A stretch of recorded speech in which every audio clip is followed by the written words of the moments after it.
Bonjour à tous, je vais vous parler aujourd'hui de jeux. Nous allons parler de roulette russe. Donc comme vous pouvez le voir sur la vignette, la vidéo d'aujourd'hui s'intitule Roulette russe, qui a gagné et quoi. Alors pour commencer, je vais vous faire un rappel sur ce qu'est la roulette russe. Je vous partage mon écran.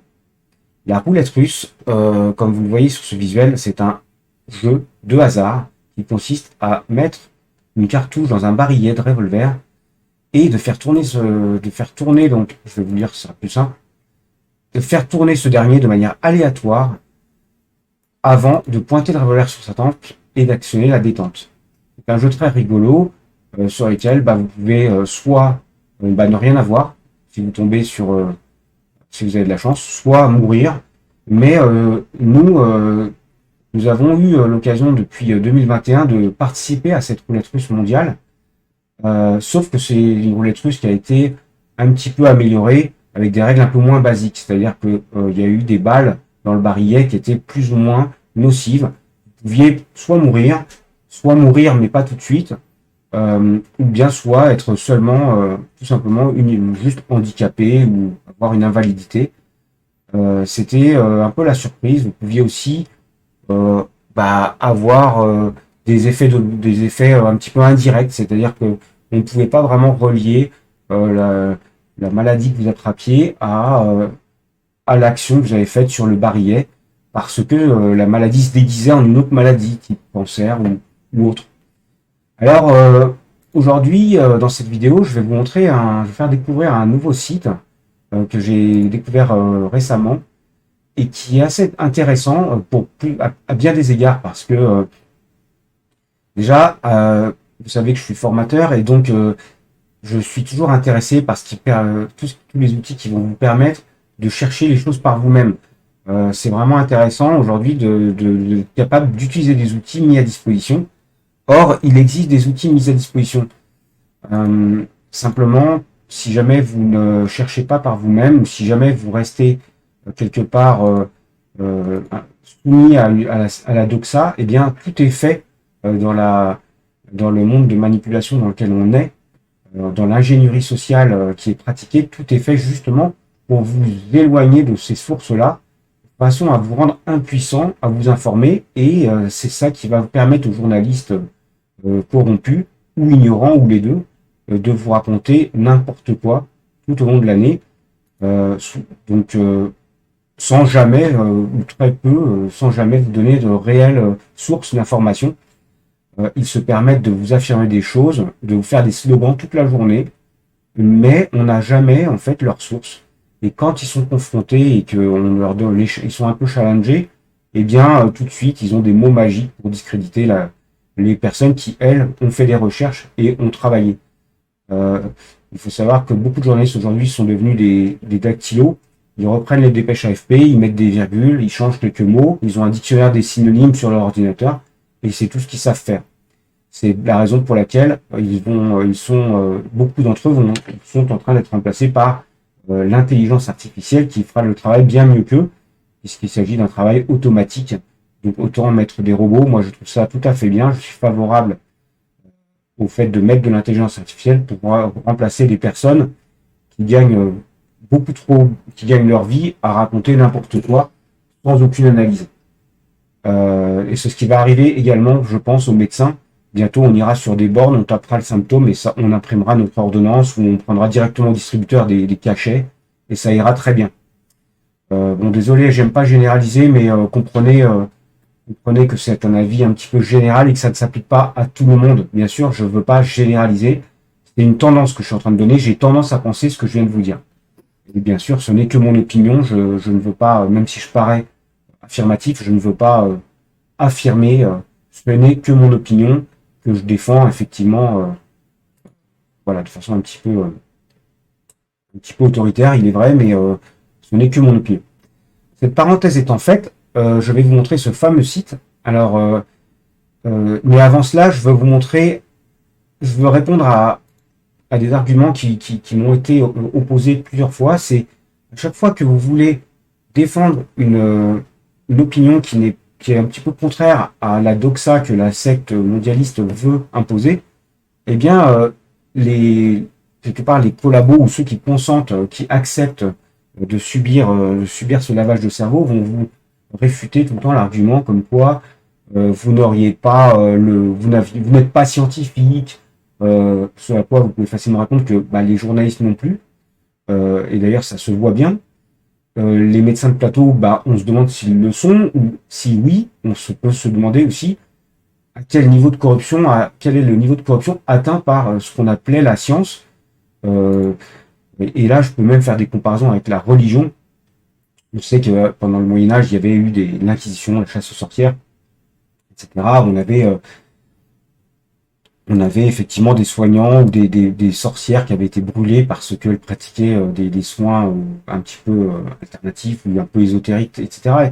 Et aujourd'hui, on peut se demander si effectivement la science n'en est pas arrivée un petit peu à ce point-là, tellement c'est du grand n'importe quoi, comme on l'a pu le voir depuis, tout particulièrement depuis ces dernières années. Alors déjà, quelles sont mes sources? Bah, les sources, elles sont multiples. Simplement, personne n'a la science infuse et l'important aussi, c'est de savoir écouter un petit peu ses intuitions et son bon sens. C'est pas parce que une personne avec une cravate à la télé vous annonce quelque chose sur un ton péremptoire qu'elle a raison. Surtout si elle n'a pas vraiment de données sur lesquelles s'appuyer et qu'elle ne montre pas ses sources. Or, les sources, elles existent.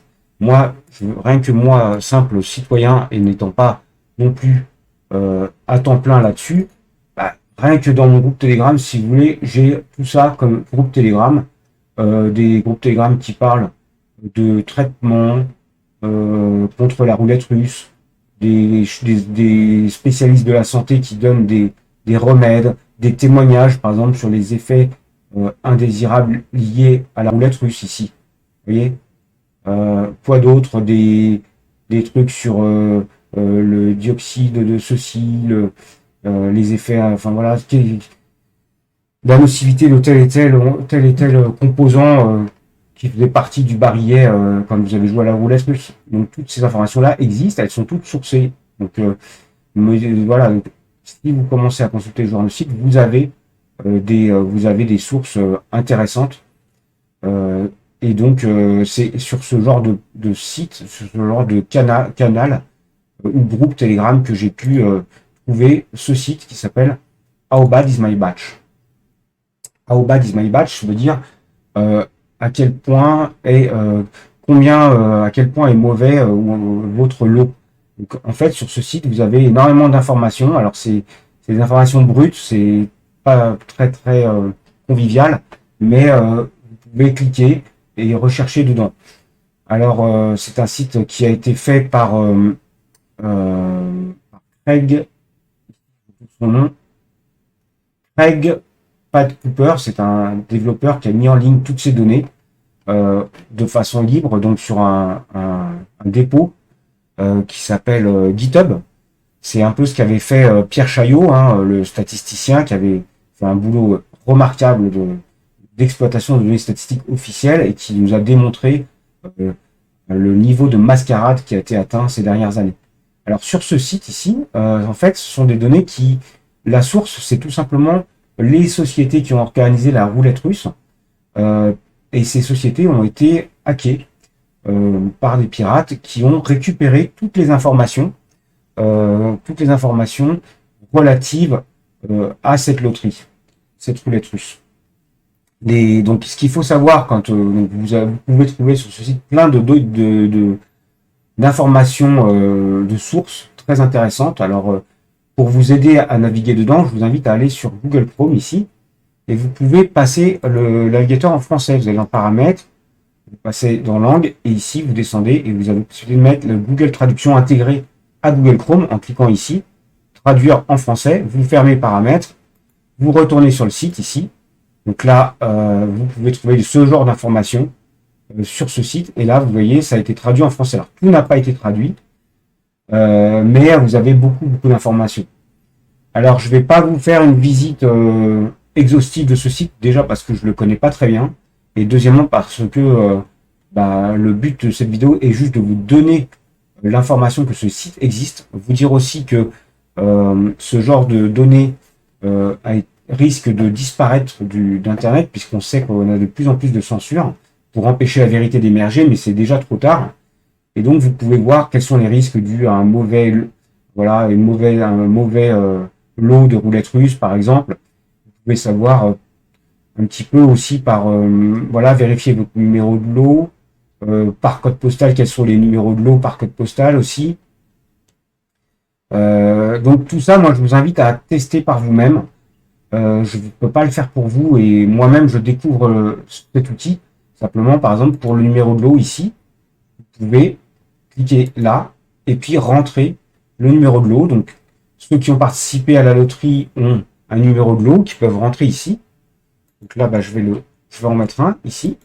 Il va chercher, il va y avoir une recherche qui va se faire dans la base de données de la société organisatrice de la roulette russe. Ces données sont remontées de la pharmacovigilance, mais ce sont des données qui sont minorées, c'est-à-dire que il faut multiplier par 50 à peu près, 40 à 50, ces résultats-là que vous voyez.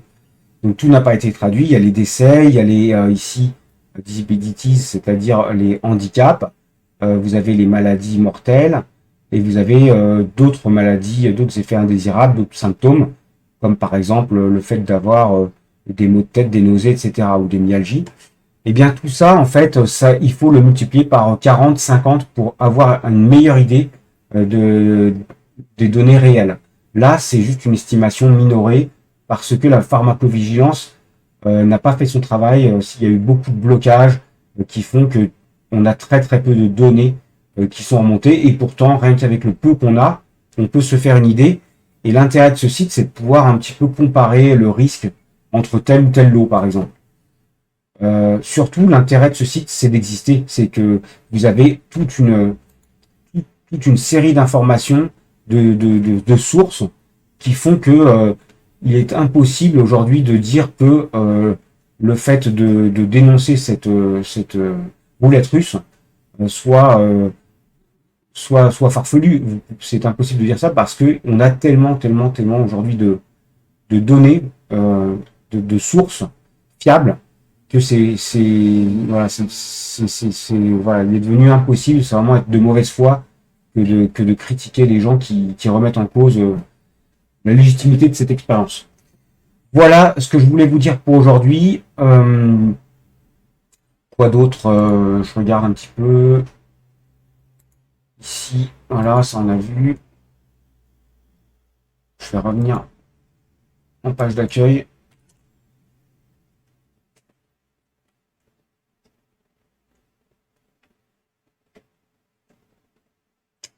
Non,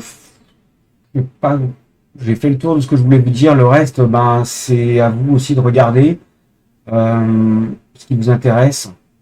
Mais pour ma part, j'en ai terminé pour ce tuto.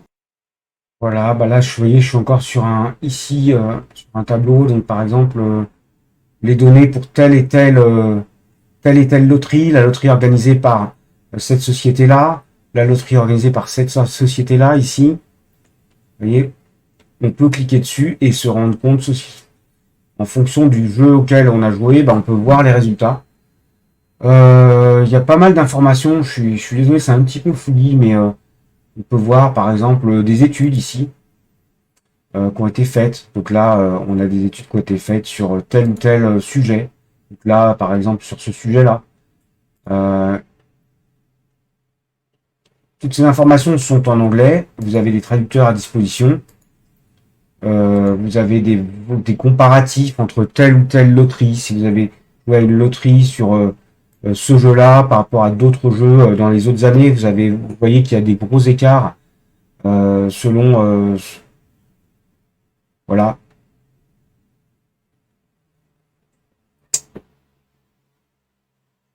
Voilà, j'espère que ce site va vous intéresser. Je m'excuse si ça a été un petit peu fouillé aujourd'hui. C'est un sujet qui n'est pas évident, tout est en anglais et je découvre un petit peu le site. J'espère que vous pourrez faire vos propres recherches. Voilà, bah écoutez, merci en tout cas de m'avoir écouté.